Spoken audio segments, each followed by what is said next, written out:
All right. Hey, how's it, everybody? It is right around 5 p.m. West Coast time. I'm going to say it is 2 p.m. Hawaii time, 8 p.m. on that there East Coast, and 7 p.m. for our Central Time folk. I am Mad Statter. This is Chatter with Statter. And why am I laughing? Because we haven't even started the show, and we're already talking about food. If you're new here, this isn't what it's all about, but it's usually what it's all about. I am Med Statter. We've got E-Music in the house. We've got Pacola Tea in the house. We've got Shakalak in the house and Kenny from the Cove wiping off the juice from the delicious baby sheep. Or perhaps it was a different kind of aminal that he's wiping the juices off of. But you know what, you guys? Even though you might be eating your baby lambs or having your hams or having your Easters, your Easter rabbits. Okay, that actually. Anyway, you know what else you probably had today? You had some taters, and today is National Tater Day. We're going to talk about that. But first, why don't we get the party started? Boo!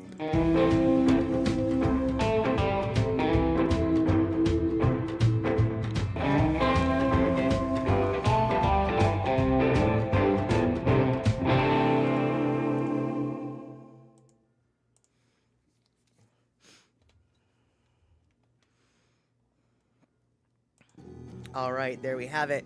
As we are discussing right now, today is a bunch of different kind of days. It's Easter Day, it's National Day of Transvisibility, it's Tater Day, not to be confused with Potato Day. I'm not sure exactly the difference, but Tater Day is March 31st, Potato Day is August 19th. So I guess taters are so important that they get two different versions, but that's okay.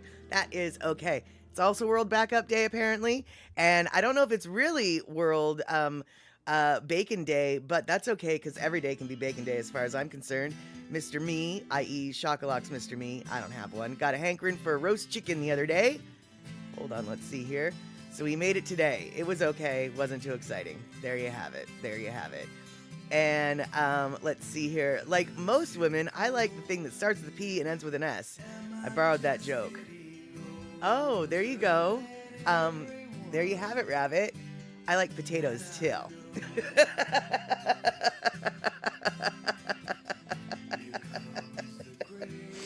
Yep, there you go. I like pies too. Maybe we could have a potato pie. Actually, I guess that would probably be like a shepherd's pie or a cottage pie now, wouldn't it? And exactly, Kenny. Blessings to those whoever discovered that it was those tubers were edible. Yes, well, they are a new world vegetable, as it were, and so it's all about the South Americans, I believe, perhaps the Central Americans as well, but either way, it was all about the Americas that brought the taters to the forefront. That's right, taters to the forefront. All right, so I don't actually have a whole lot to talk about today. I've been busy working, and but I did find out that it was National Tater Day, and so what did I have to do? I had to go find pictures of taters. I had to go find pictures of potatoes. And let's see here, E-Music. It is National Crayon Day. That's right. And it's Clams on the Half Shell Day. That would explain why why clams on the half shell kept coming up when I was doing my National Tater Day searches. But as you guys know, we might talk about taters on this stream on more than one occasion, and so, I figured, why not show pictures of all the taters, the tater chips, the tater tots, the mashed taters, the baked potatoes, the hash brown potatoes, and of course, the tater tot. It's so beautiful. It's so beautiful. Fun fact about the tater tot. Hey, Crow, good to see you. Lettuce? Is it National Lettuce Day? And let's see here, Chuck, you're interested in World Subscapularis release today? I don't know what a subscapularis release is. I know what a day is. I know that part. And I knew what you meant, E-Music. Not class on a half shell. It is clams on a half shell. Oh, your shoulder still hurts. Got it. And let's see here. Potatoes, taters, cartoufles, frits, whatever you call them, they are wonderfully awesome. And we also just discussed the disturbingly cute phenomenon of Mr. Potato Head. Who in their right mind Oh, let us talk about the taters. There you have it, Rabbit. Well, you know, Picola T, I do have to wonder. Here, let's go. There. Wait, hold on. No, backwards. Backwards. No, backwards. No, no. All right, screw you then. Here, go to the next one. Go to the next one. Here, go to the next one. Why aren't you going to the next one? I would think that the Tater Day had something to do, probably, right? Like, there we go. Stop. I would imagine why didn't they stop? Oh, I know what's going on here. I know what's going on. There we go. Oh, I stopped the background music instead. Nice. How about we play the background music? Okay. So, pardon my technical difficulties, but I would imagine that some mom somewhere was really bored, and some kid somewhere was really bored and pissing their mom off, and so I can only assume the mom got creative and took a tater out and said, make a tater a face, right? I mean, doesn't that make sense? This was probably, this tater obviously wasn't the inspiration, but something like this was probably the inspiration of Mr. Taterhead, is what I'm thinking. But I mean, I don't know, obviously. And let's see here. Mashed potatoes are just Irish guacamole. I don't know about that, Kenny, because guacamole is more of a topping, or okay, first off, let me make this clear. I know people who could just eat guacamole by the spoonful. I probably could. But that's not how it's intended to be ate, right? Whereas mashed potatoes are intended to be eaten by the spoonful. Whereas guacamole is intended to be like a topping, right? And mashed potatoes generally aren't considered a topping. Unless, of course, you're talking about cottage pie or shepherd's pie. Or hunter's pie or vegetable pie, depending upon what the stuff is. But the meat pie with the mashed taters on top, obviously that's a tater topping. Topping, a tater used as a topping, as opposed to a topping used for a tater. Does that make sense? And yeah, exactly, Shuck. For us low-carb people, guacamole can be a meal. Absolutely. Like I said, you can eat it by the spoonful. But no, I couldn't let you have that one. Because here's the deal, Kenny. What if I want guacamole with my taters? Huh? What if I want guacamole on top of my tater chips? Right? You can't have, they can't be the same. They can't be the same. And eMusic, you received the daily National Day calendar. It explains why and how each day was created. Awesome. So just out of curiosity, what does it say about Tater Day? And is it specifically tater tot? Or is it tater short for potato? Because we've already got a potato day in August. So I'm curious as to why there's two. And Picola T, potatoes are the perfect vehicle for delivering butter, sour cream, cheese, gravy, bacon, chives, green onions. Did I mention cheese? We can have a couple different kinds of cheese. And then there's, what else is there? There's everything. I know, Crow, it actually is disgusting to think about. Mashed potatoes with guacamole actually sounds kind of gross. I'm not gonna lie. I was just reaching real hard to give Kenny a hard time.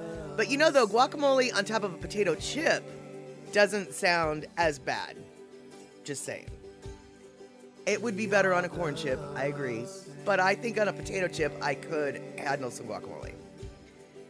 And yeah, no, the textures don't mix at all. Right, precisely. You are 1000% correct, Crow. You are very correct. But Shock hypothesizes that tater skins with guacamole could be good. And yeah, I think the tater skins with guac, the fried tater skins where they're just, where they're cooked, not just raw, obviously, right? But yeah, no mash. No mash and guac. Although now that we've mentioned it, I almost feel obliged to try it. Just to prove to everyone that we're right. It's gross. strange thing to have to feel to prove, to have to, yeah, exactly. Um, have I ever tried deep fried pig fat? Everyone I know loves it, and it's awful. I'm going to assume you mean like, I don't, you know what, Crow? I don't actually know what you're talking about. You could be talking about one of two things. You could be talking about deep fried pig belly, which is its own thing, or you could be talking about the pig skins. Yeah, what are they called? The cracklins, the pork skins, I guess. Yeah, pork skins. And no, yeah, they are those weird chips. I actually have tried those. They're okay.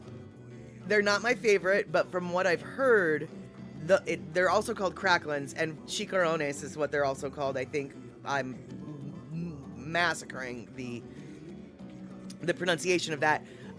But from what I understand, when it's fresh and it's still hot and it's like fresh fried, it's actually really good. I, however, can totally appreciate why anyone would think it is not good at all. They are revolting. I don't really mind them. I have to eat them in small quantities because otherwise there is a flavor profile that kind of starts to coat my mouth that I don't really like. But they're not really that different in texture to me from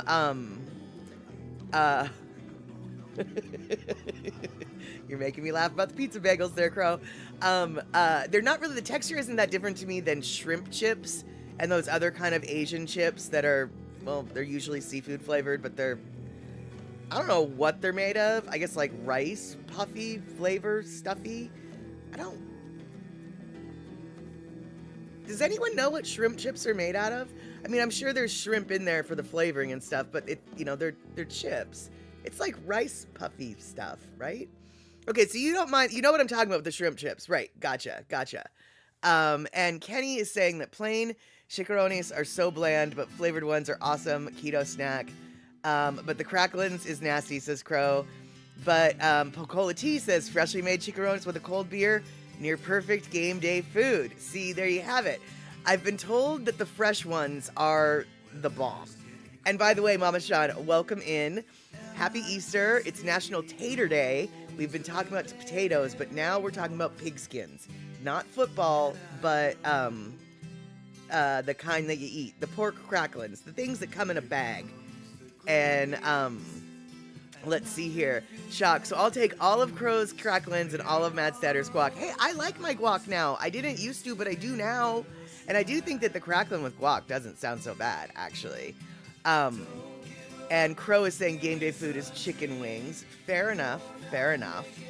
I don't know, though. You know, Crow, I eat so many flurpin', so much chicken that it's like, if I'm going to have something on game day, you can have the chicken wings. Give me something different. Something like chicharrones crushed over a buttery baked potato. That actually probably would be great. Sort of like bacon bits, but even crunchier. And Mama Sean's bragging, made garlic mashed potatoes today with braised lamb. Yum. Yep. There you have it, Rabbit. Yeah, so not even 20 minutes into the stream, and of course we're already talking about so many different kinds of food, it's not even funny. And Crow bragging, I do love the lamb, though. Devin coming in, hey, Devin. And you're not a fan of fried pig skin. Okay, you and Crow are on the same team that way. But you're a pretty picky eater, right? That makes sense. And Shock coming in with another great thing. The fried pig skins can be smashed up into a coating for fried chicken. You just have to remove all the hardened, dense bits. That makes sense. And Crow, interesting. You prefer mutton over lamb. I don't think I've ever heard anyone say that before. I definitely feel like lamb is the preferred meat of the two Well, I guess it's one creature, just different ages. I don't think I've ever had lamb, actually. I've had mutton. It's edible. I mean, I think I've had mutton. I had a kebab. It was some mystery meat that I really wasn't sure what it was. I'm guessing it was mutton. It was good, but it was a little oily, a little heavy on my tummy after a while. So I don't know if I would order that kebab again. But it was edible. It was edible. And yes, Shock, you and I both, since we can't have wheat flour, the little chicken coating chicharrones crushed up is a very good hip tip to have. And let's see here. Uh-oh, Shock's dog is outside in the poor wilderness of the backyard. And let's see here. Okay, Cola T, you're taking poutine to a whole other level. Poutine fries with lamb gravy and crushed chicharrones on top. But you'd still have the cheese curds though, right? I mean, the cheese curds are kind of part of that, right? You'd still have the cheese curds, right? Right. And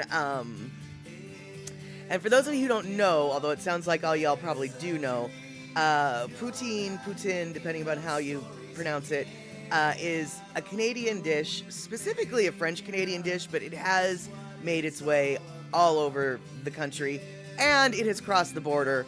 It's kind of a worldwide phenomenon at this point, but basically it's French fries with some gravy and with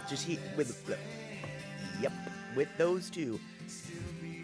French fries with gravy, brown gravy usually, and cheese curds.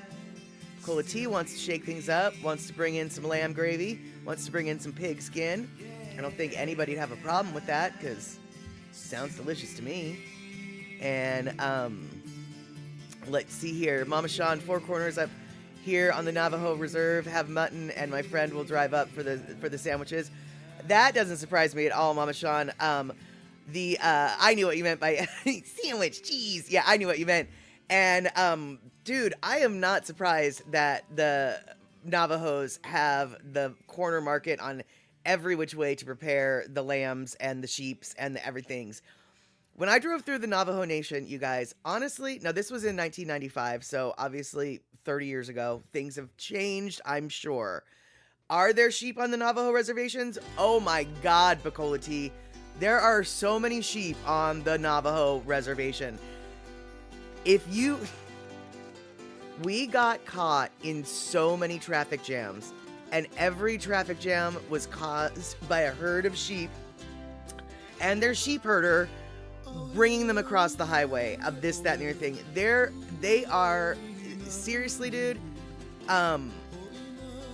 when we drove through, like I said, 30 years ago, when we drove through the Navajo reservation, it was like another country. It was like a foreign country.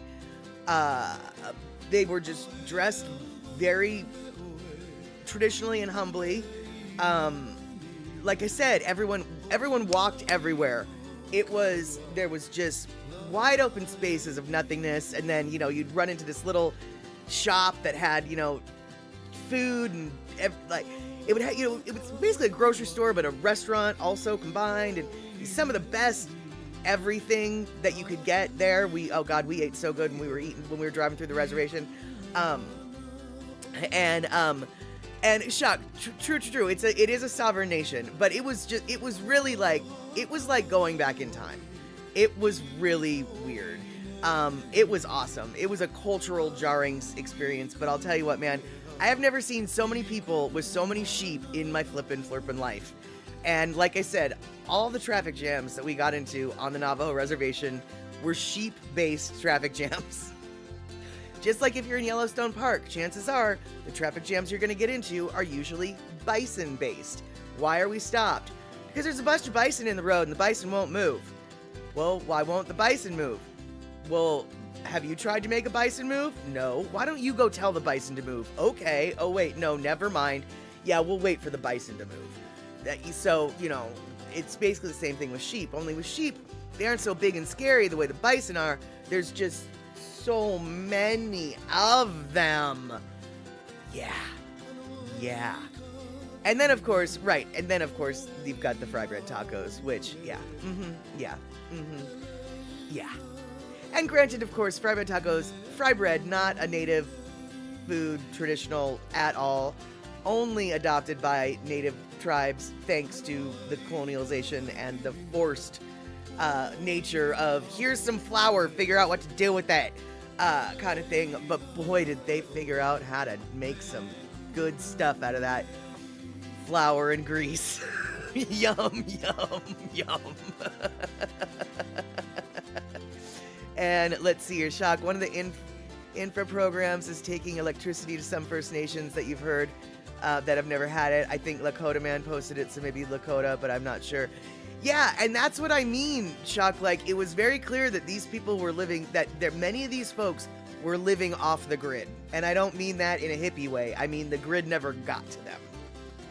Obviously, in the stores, etc., they had electricity. But, dude, the Navajo Reservation is huge. And if you live in a far reach, you're off the beaten path. I mean, and I say that only as someone who took one trip through the reservation. I don't know enough to really even be speaking on this, but I can tell you it was like another country, and it was an amazing learning experience.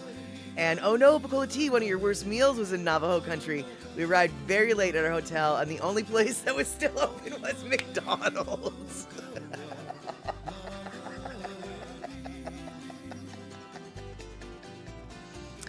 Fair enough, but you know what, hon? I'm not going to hold that against the Navajos, okay? Not gonna hold that against the Navajos. And Crow, another gross food is bread and butter pickles. I totally agree with you, but so many people think that we're in the wrong. So you know what? We're gonna let all those weirdos have those bread and butter pickles, and you and I are just gonna sit back and judge them accordingly.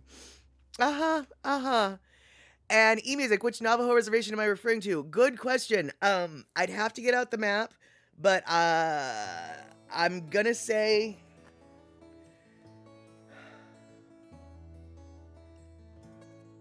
southern Utah, northern Arizona is my guess. Like I said, I have to get out the map to pinpoint where we were.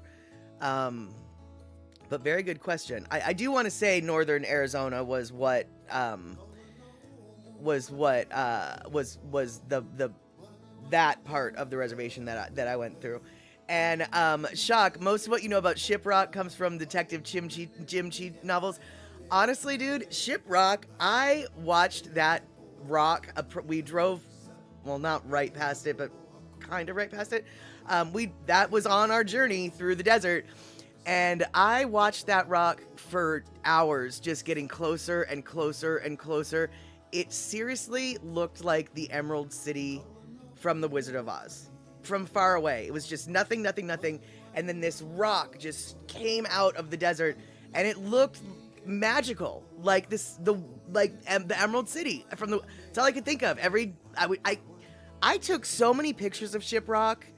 I wish I could find the pictures. I don't know where I've hidden them, but I took so many pictures of that stupid thing.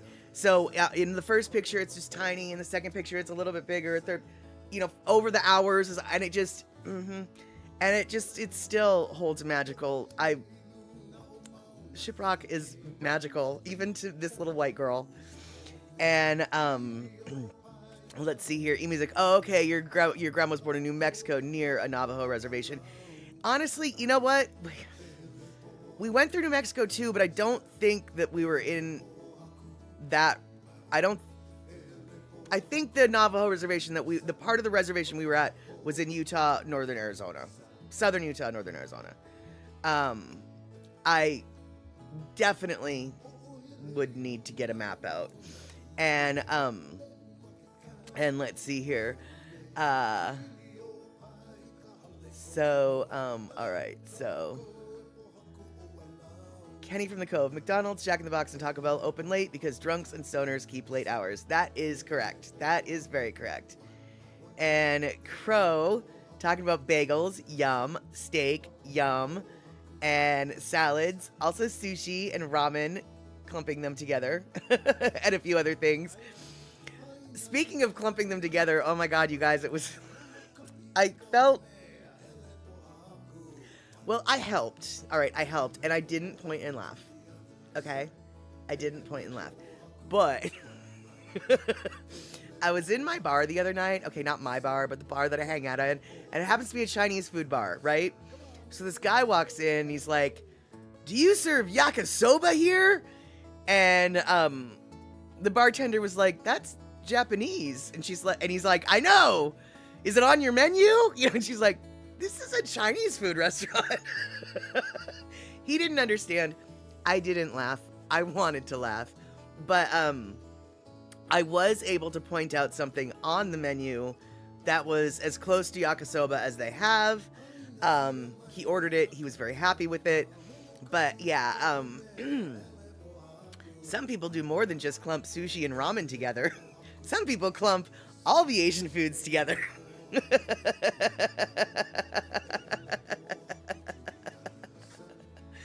Yeah, we didn't have yakisoba though in the restaurant, but we did have some Cantonese style chow mein noodles that were similar size and texture, not curly, but the sauce was similar to what I figured was wanting.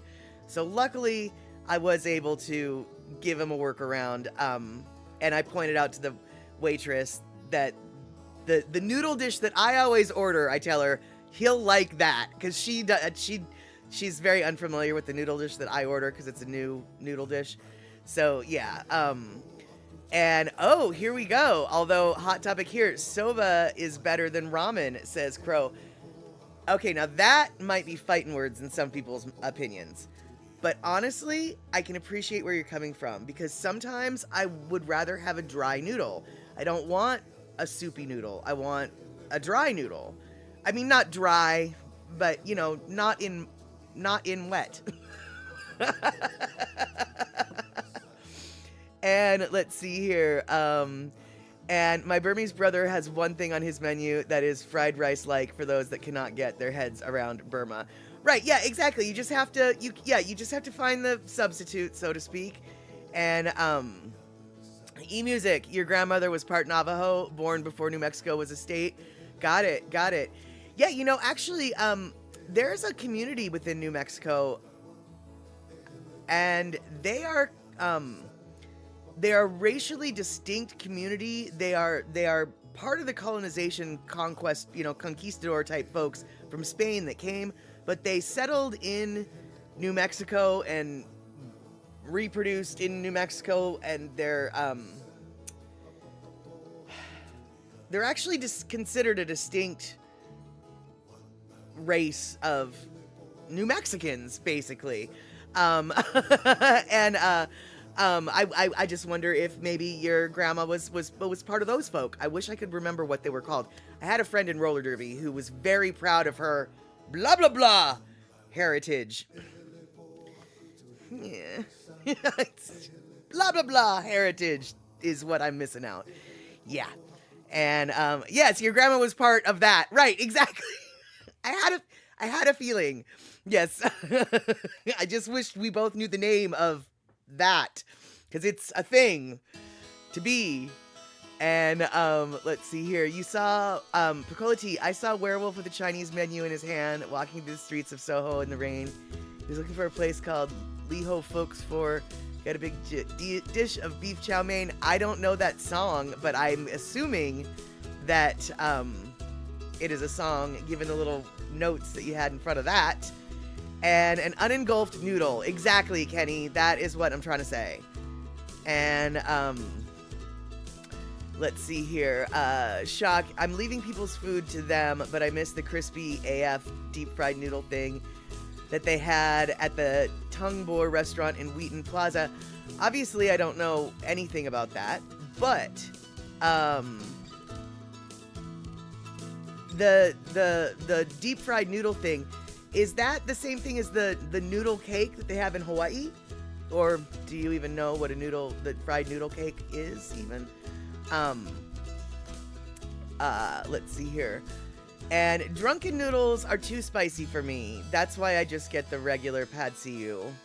Because basically drunken noodles is just pad see ew with an insane amount of spices in it. So I just get the pad see ew. You think they called it Phoenix Nest. Okay, interesting. I'm very curious. I probably can't eat it because, like you, I'm not allowed to have wheat flour. But I still want to know. Chinese noodle. All right, there we go. All right, so your grandfather, who married your Hawaiian grandmother, was Cherokee, born in Oklahoma. Got it. Fun fact about Cherokee, y'all. Cherokee actually isn't originally a tribe from Oklahoma. And you know what? Let me rephrase that. Let me go back. It's not a fun fact. It's not a fun fact at all. Like, that was just an asinine way to preface this. That was not okay. Not a fun fact, but here we go. A fact. The Cherokee, though, are now residing in Oklahoma and have resided in Oklahoma actually even before the Trail of Tears. One of the reasons why the Trail of Tears ended up in Oklahoma was because some of them were already there. But Cherokee is a tribe that's actually from North Carolina. That's actually where their home territory is, their home turf. In fact, there's a town in North Carolina called Cherokee, and they have one of, if not the best, Native American museums ever cultivated in the world. It is made for and by the Native American community, not the white folk. And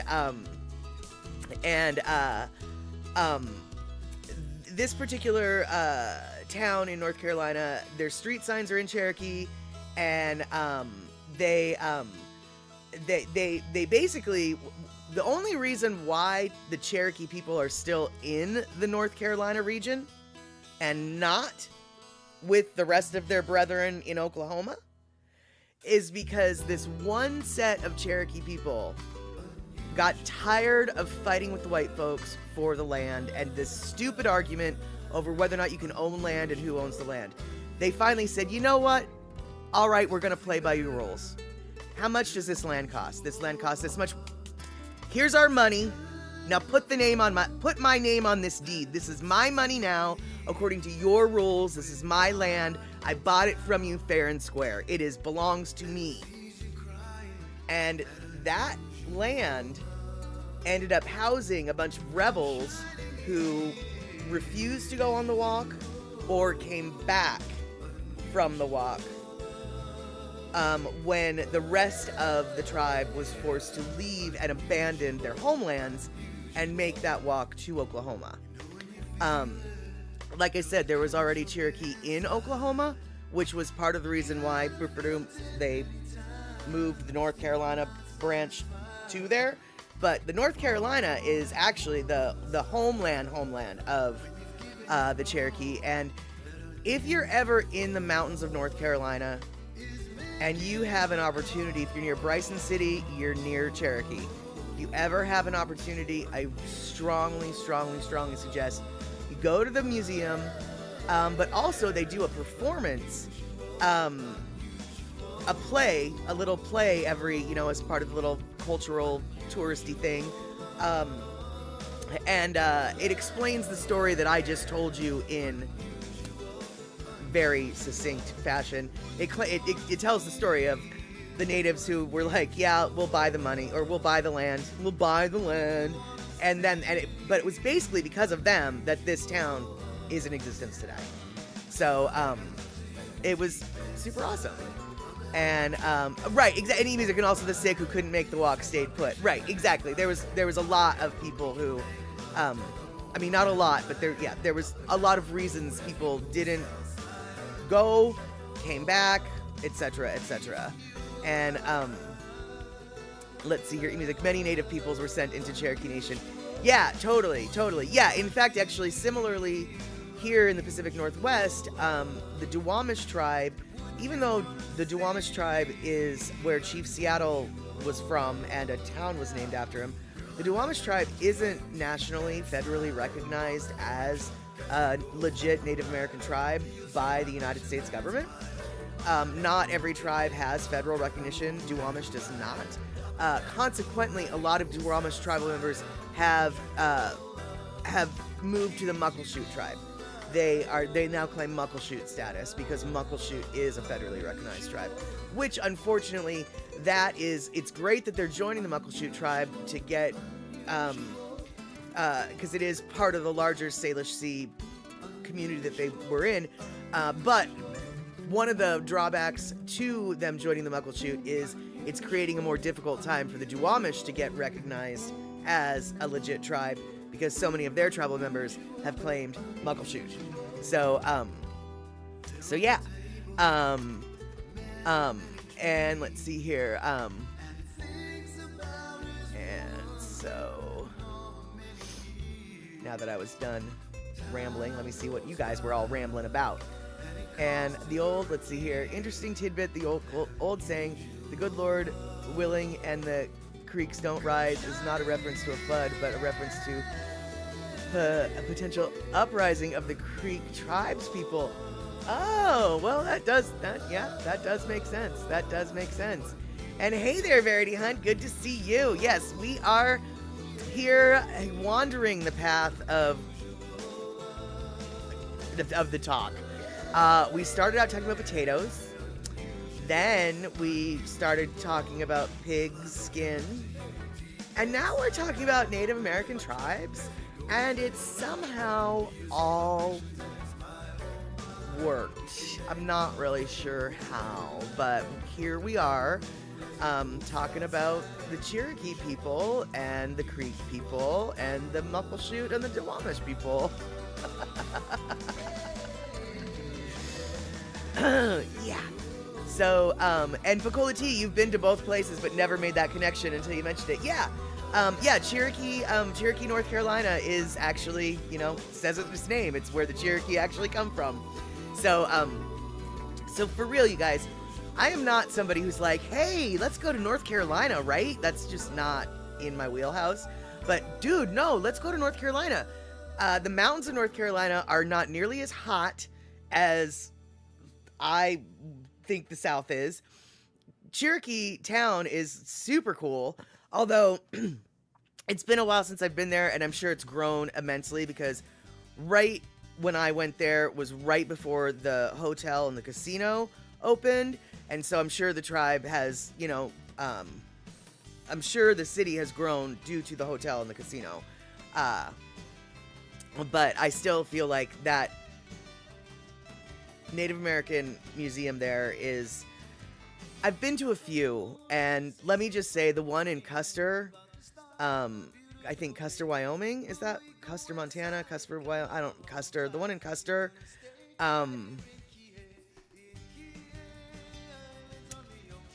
yeah, I kind of wanted to burn that place down after I left. It was very offensive from my point of view. It was very skewed. Basically, it made it sound like, the Native Americans loved Custer and gave him ice cream when he came to save them from themselves. Yeah. But, that was a tough one to see after I'd just, not a few, but a week before, gone through the Cherokee one.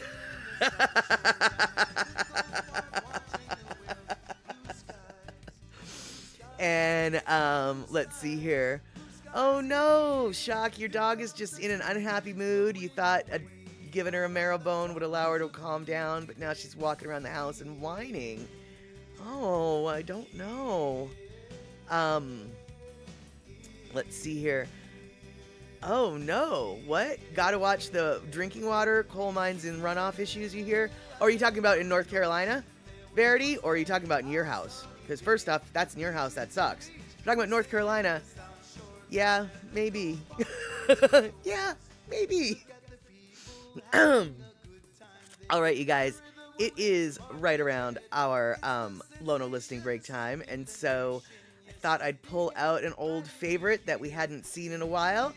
An old favorite that Andy had created for Mr. Lono, and that is one of our favorites there. It is Believe, so I believe it is time for our Lono listening break. Here we go. Boop.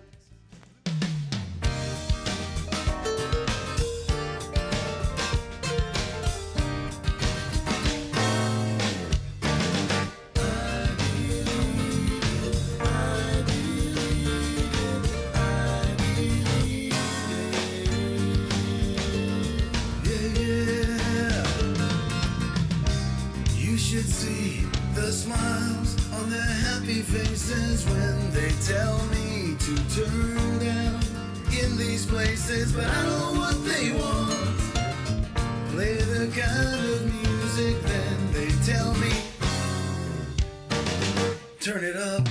I believe in love, yes, I believe it. I believe in love, I believe in you.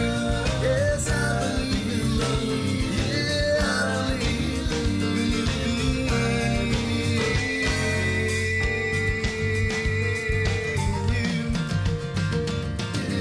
She could be someone who could make you do all sorts of funny things. She goes out to buy brand new cars and diamond rings, but I know what she wants. Play her kind of music, then she tells me turn it up. I believe in love, yes, I believe it. I believe in love, I believe in you. I believe in love, yes, I believe in you.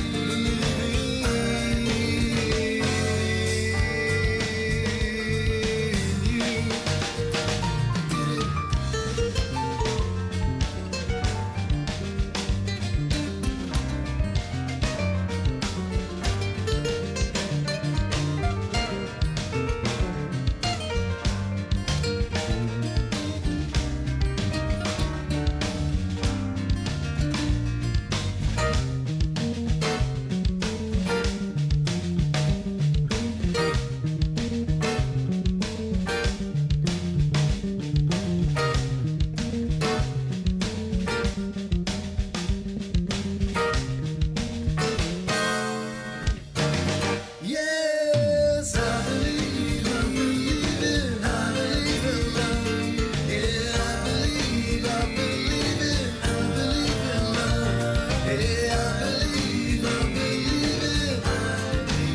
I believe in you.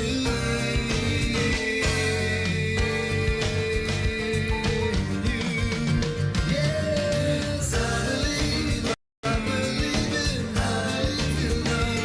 Yeah, I believe it. I believe in love. Yeah, I believe it. I believe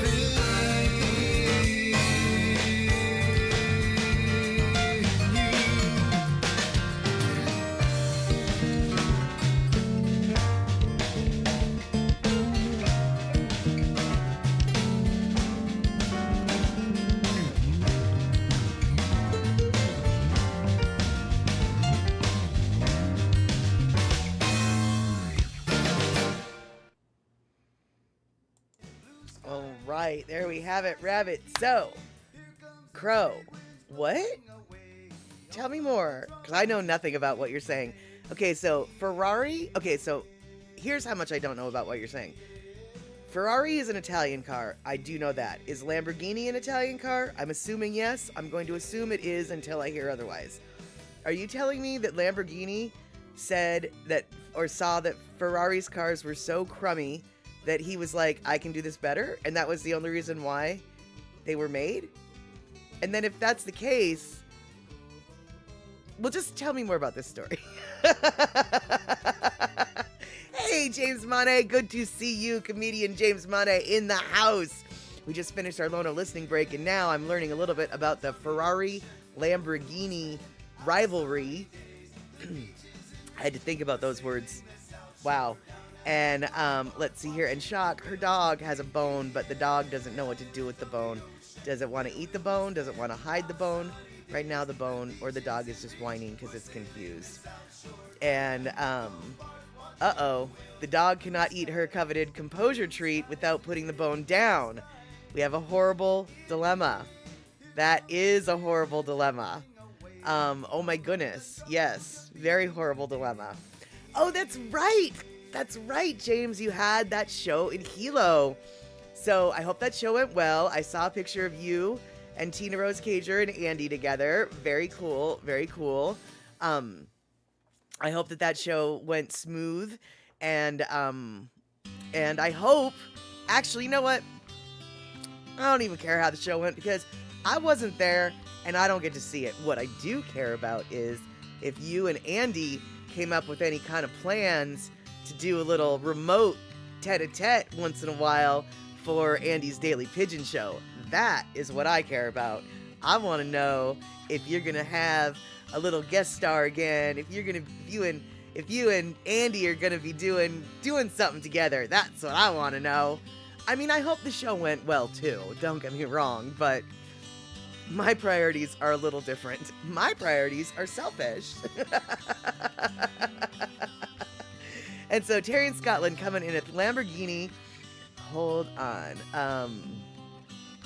Lamborghini, an Italian manufacturing magnate, founded the Lamborghini SPA in '63 to compete with Ferrari. Okay. Let's see here. If you can't fit in either car, it's probably Leilani's fault. All right, there you go. I don't know about that, but what I do know is Crow is coming in also. The creator of Lamborghini bought a Ferrari, and it ended up breaking, and the context of the creator of Lambos knew about cars from working on tractors and things like that. So after it broke and he saw the performance of Ferrari, he said, I can make a better car than that. And that was how the Lambo was built and created. Yep, there you go. That totally makes sense, actually. But I guess the real question now is, because I know nothing about nothing. Oh, right, Leilani has a callback to one of your jokes. Right, I actually do remember that now. But what I want to know now is, which one is better? Which one is faster? The Ferrari or the Lamborghini? I know that Ferraris, I mean, I don't know, they're both supposed to be fast, right? Which one's better, man? And I realize I might have just started World War III among our car aficionados. It's a pretty good thing maybe that Puzzycat's not here. If Puzzycat was here, he'd have some opinions, I'll tell you that right now. Ferrari, Lamborghini. Ferrari, Lamborghini. I wonder maybe if that's how you, you summon Puzzycat, is talk about race cars like that.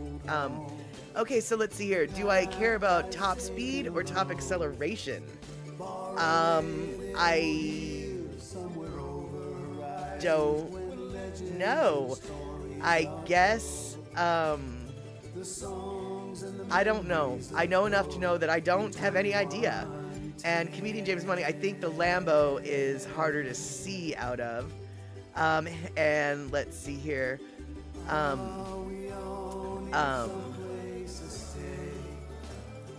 I feel like both of them are hard to see out of, actually. They're so low to the ground.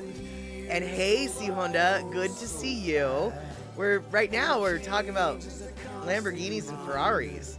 And I know, right, they're exactly, Colty, they're so both out of my budget, so,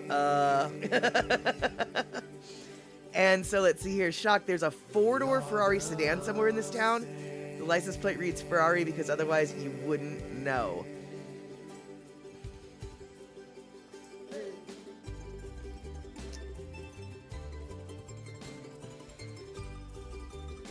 I have a lot to say about that. Despite the fact that I'm going silent, I have a lot to say about that. Why would you get a 4-door Ferrari, first off? Why would you get a Ferrari that doesn't look like a Ferrari?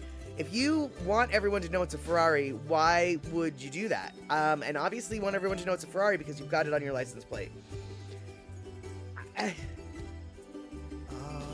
okay if we treat each other well. Yep, there we go. It's okay if we Yeah, all right. And Crow, you've driven a lot, and you have to say the Lambo was better. Okay.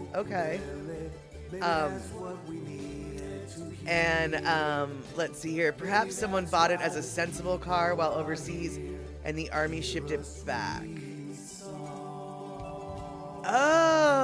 So, are you saying that Ferrari isn't just race cars? Like they have Ferrari normal cars? Like Ferrari station wagons? Not a station wagon, but like Ferrari sedan or something? Oh, I did not know that. And a family, let's see, what does James Bond say? A family that drives fast together in a four-door stays together. I guess. And Crow is saying Lambo's better both in performance and comfortability. Okay, all right, there you go. There's a Ferrari SUV. Weird.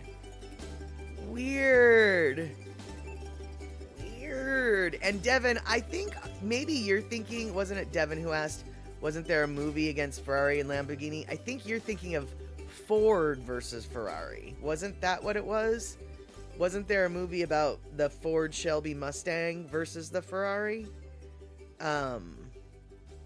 So Mama Sean's saying that Dr. Steve just said Lambo makes tractors, which makes sense because that sounds like that's exactly was what they still make tractors, but okay, there you go. Wow, okay. And so, okay, gosh, I just assumed that Ferrari and Lamborghini were literally only sports cars. That's it, period, end of story. I had no idea that they actually had, like, real cars. Cars for real people. Cars for everyday people, not just race car drivers. Yes, race car drivers are real people too, I get it, but you know what I mean.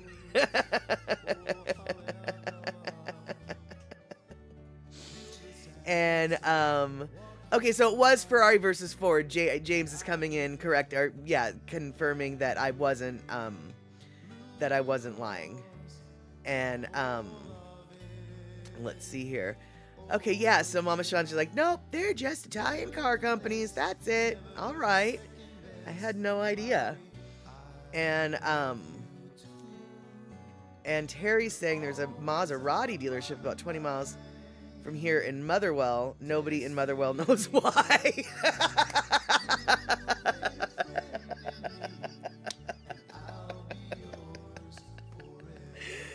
That's funny. That is funny. And Ford was going to buy Ferrari? Is that what that was all about? I never saw that movie. It did intrigue me. I thought about watching it, but I never did. Maybe we'll have to get that for the starter box of the cinema one night, because I bet you Puzzycat would like that. I think he's already seen it, but whatever. He'd probably still like it. And shock, Terry in Scotland, does it predate Brexit? If not, they might be laundering money. And Pukola T, like the Maserati dealer in Honolulu. I mean, seriously, where can you drive really fast on this island? But you know what, Pukola T, though? First off, you're totally right. Second off, I feel that way about anybody who buys that car. I know that, maybe if you're in the flippin' deserts of, Utah or Arizona or New Mexico or whatever, you might be able to find a long, flat stretch of road where you can really open it up. Shoot, the Central Valley of California would be a perfect example. But still, there are few and far between places that you can actually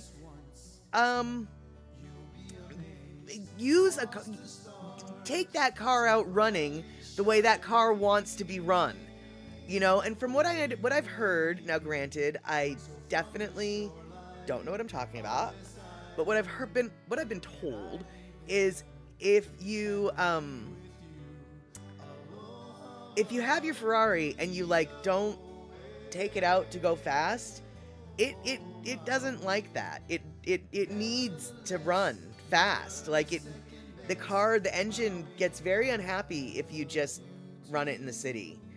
Now, I could be wrong, because I've never driven one. I've certainly never owned one, and I've certainly never known anybody who's owned one.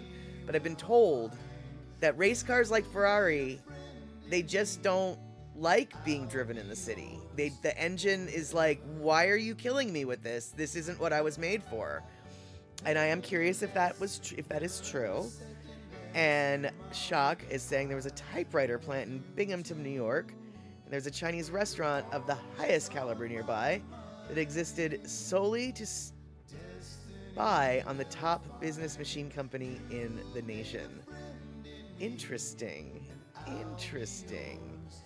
That actually reminds me of a story that I saw on the interwebs. Now, whether or not this story is true, I don't know.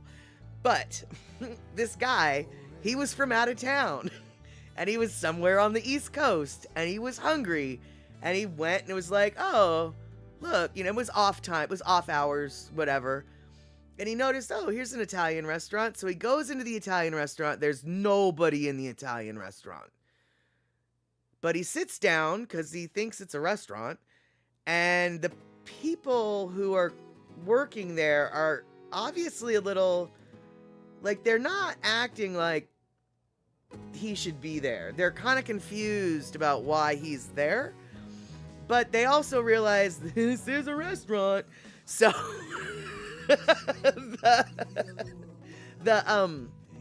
so an old lady comes from the back and takes his order and ends up bringing him, like, he's just like, it was the best, food that I've ever had in my life. But he's just like, but as I was eating it, I really got the impression that this was a front business. Everybody in the city knew this wasn't really a restaurant.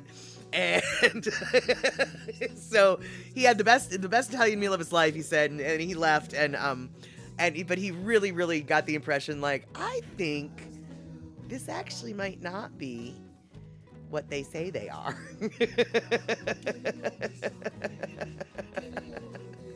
And I do know that there's a place in White Center. It's an Asian place that I think runs a gambling parlor downstairs. And the restaurant is open really late, but really the restaurant's not open really late, and it's only open so you can go downstairs. But you have to know, you know what I'm saying? And so one of my white friends went in because he just wanted a pop. He just wanted a Coke, and it was the only place open. And, I mean, they served him a Coke, but he definitely got the impression, like, oh, this restaurant's not open right now. I mean, they say they're open, but they're not open right now. No. And let's see here. And Crow, I mean, you could take him to the local racetrack and make it help its reach of potential and keep that ticket out of your pocket. That's true. And Fuzzy Fuzzy Rug in Seattle back in the day. Wait, what are you talking about, dude? Hold on, wait. Mama Sean, are you implying that Fuzzy Rug Company is a front? Because we get our carpets cleaned there from our office. The Fuzzy Wuzzy Rug Company, we totally, absolutely use them. Did they used to, like, be a front or whatever? I know that there was this one place off of Highway 99, Aurora, that was, like, in the middle of there was nothing. I was, like, in the middle of, I think, a bunch of tire yards or whatever, but it was this tiny little florist shop that was never open. But the florist shop, it was supposedly still open. For years upon years, every time I drove by that florist shop, I was like, that's not a florist shop. I just know that is not a florist shop. I don't know if there's any, I don't know, maybe every city has has a business in town that you're just like, I don't really know if you're doing what you said you're doing. And Fuzzy Wuzzy way back in the day, maybe they went legit. Or, you know what? I wouldn't be surprised if maybe the illegit people sold the name to a legit business so they could just get out of it and get their, we're done with this now. Somebody else can do what they need to do with this. That is so funny, though. I had no idea. Yeah. And, gosh darn it. I'm really feeling fun. I really am laughing at the Fuzzy Wuzzy Rug Company. And let's see here. Let's see here. Shock is saying, thinks the better of relating old radio guy stories that got people put on lockdown by playing drunken pranks on the Russian embassy. Yeah, let's not play pranks on a Russian embassy. Let's not. And, Bacola T, you always wonder about the foot massage places, especially standalone ones.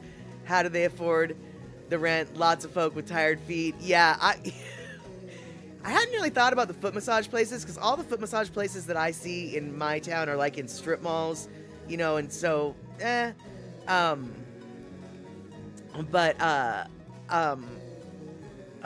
I've lost that train of shot. Let's see. But no, the massage places that definitely make me like wonder are the massage places that are just like neon lights in the middle of a neighborhood, open at 3 a.m. I'm just like, yeah, you know. And I know what those are, I think, because my neighborhood used to have one when I first moved in for about 5-10 years. When I owned my house for the first time, 5 or 10 years, there was a massage parlor right next door to the Smokies burger joint, and it was called Sunset, and that's all the sign said. It said Sunset, and it didn't say it was a massage parlor, didn't say the hours that it was open, but it was very clearly a business, and yeah. And Dr. Steve, now when Dr. Steve says that the shop was at South Lake Union, or what was it? So the south end of Lake Union. Is he talking about Fuzzy Wuzzy, or is he talking about the florist shop that I'm talking about? Because it sounds like he knows the florist shop that I'm talking about, because it was on the south end of Lake Union. It absolutely was on the south end of Lake Union.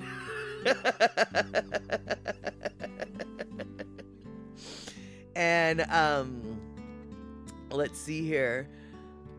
And hey, Trail Dust, good to see you.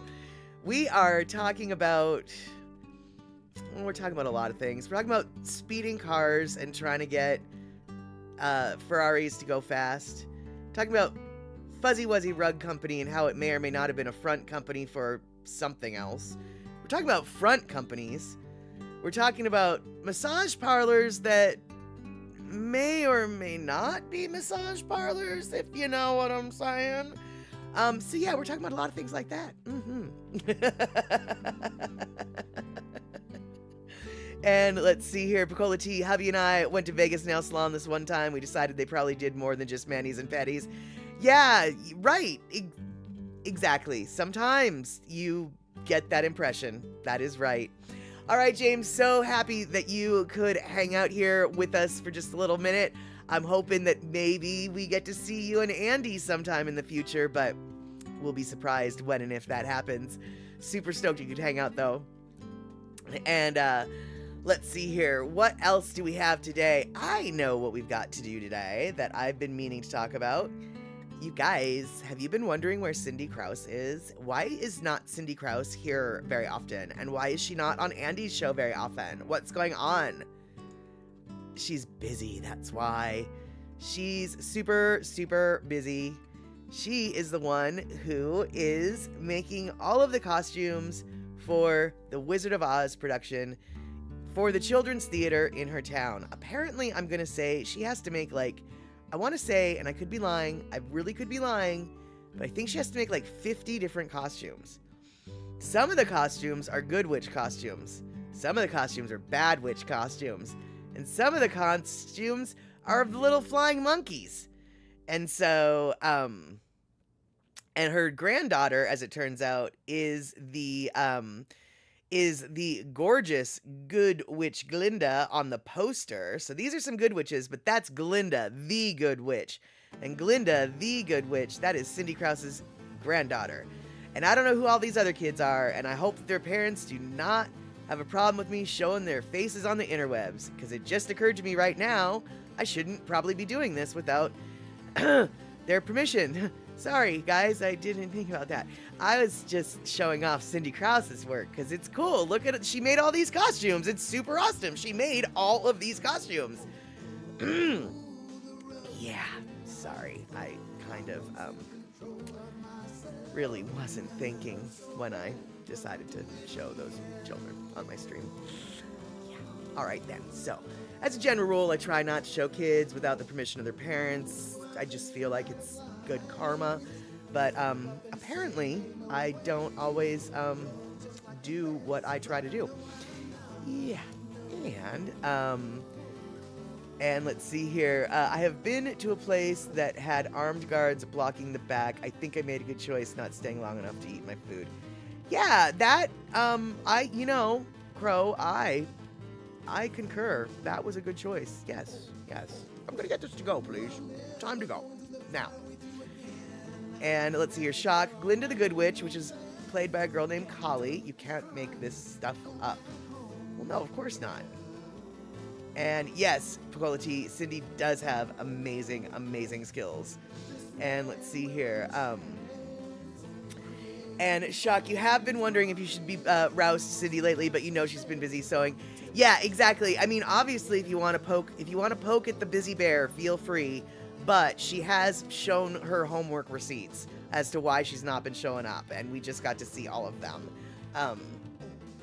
And so I really loved all those costumes. I don't know what their take on the Wizard of Oz is going to be with all the good witches and all the bad witches, because apparently there's like a fork ton of them.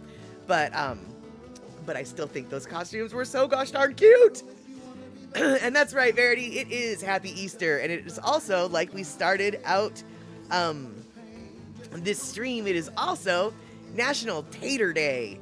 That's right, it's National Tater Day.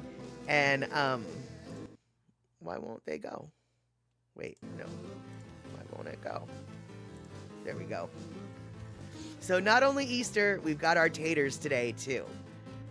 And let's see here. Pacola T, my great aunt used to work at Disney and sewed character costumes.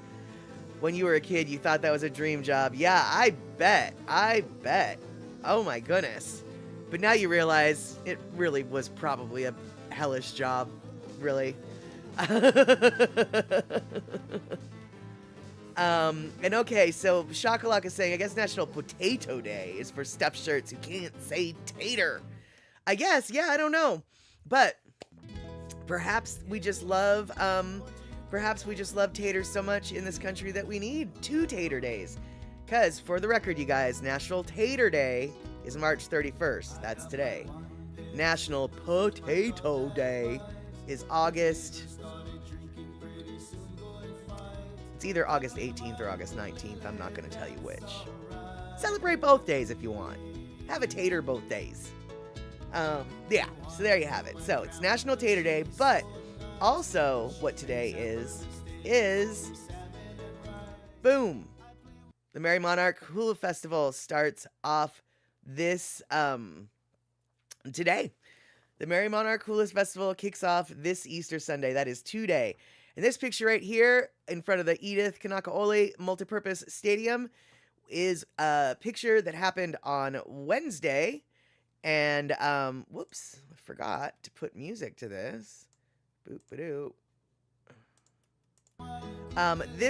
This picture is, took place on Wednesday, and it is in the middle of a blessing of the stadium for the event.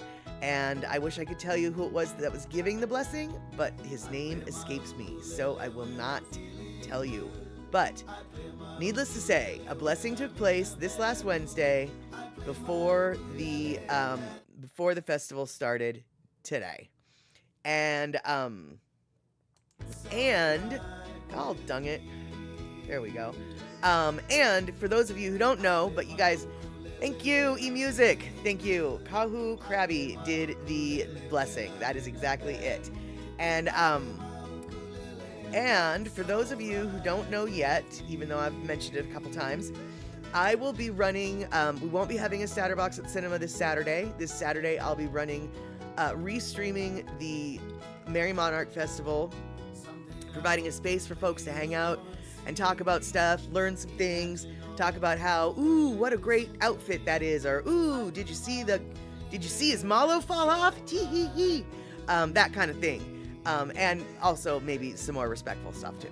But from 9 p.m. on the West Coast to probably 3 a.m. on the West Coast, on Friday and on Saturday this weekend, I will be restreaming or co-streaming the Merry Monarch Festival.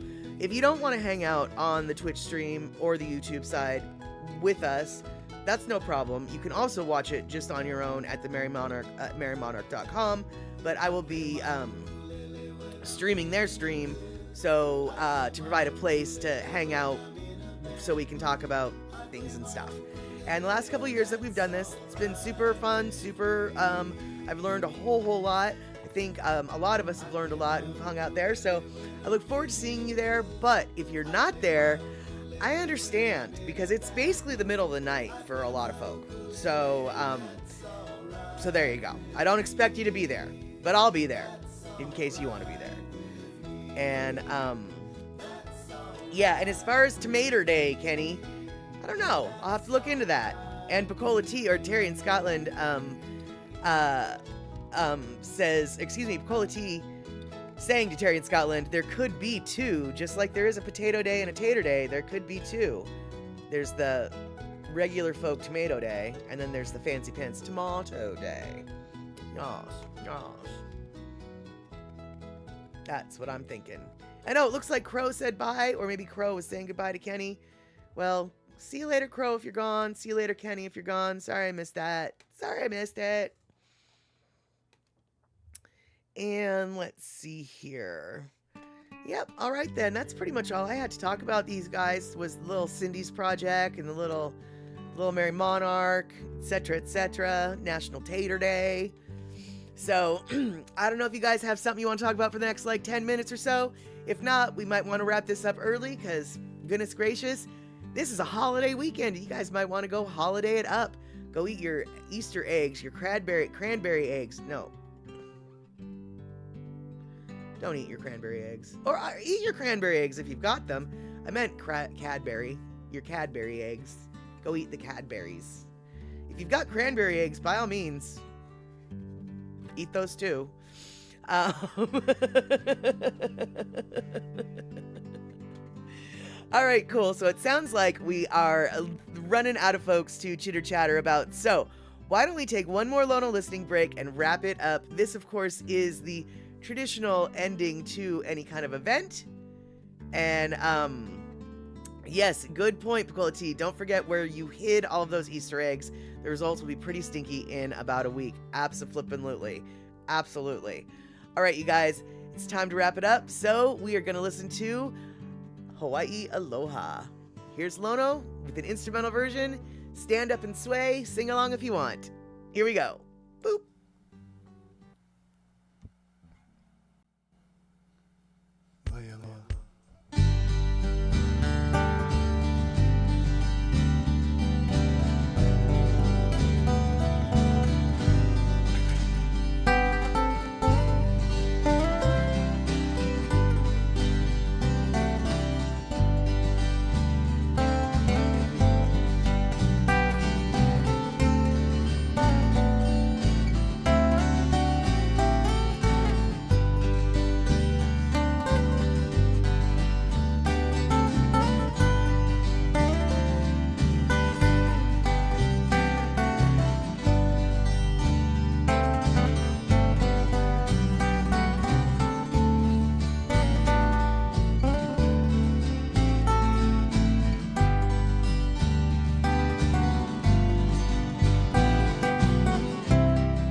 There we have it, Rabbit.